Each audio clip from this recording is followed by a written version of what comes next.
प्राजक्ता माळी प्रकरण असेल किंवा अगदी काल अजित पवारांच्या संदर्भानं असेल, त्यांनी लगेच एकूण जो काही विषय आहे त्याचा फोकस बदलू नये, त्याचा फोकस इतरत्र वळू नये याची पुरेपूर ते तातडीनं काळजी घेतात.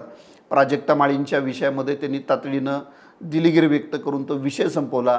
दुसरीकडं काल अजित पवारांचा एकेरी उल्लेख झाला म्हणून राष्ट्रवादी काँग्रेसमधल्या अनेक नेत्यांनी धसांच्या विरोधामध्ये टीकेची झोड उठवलेली होती. आज लगेच तातडीनं त्यांनी त्या संदर्भातली माफी मागितली. अजित पवारांविषयी मला आदर आहे, मी त्यांच्यासोबत 10 वर्ष काम केलं आहे असं सांगून हा सगळा विषय तातडीनं मिटवायचा त्यांचा प्रयत्न दिसतो.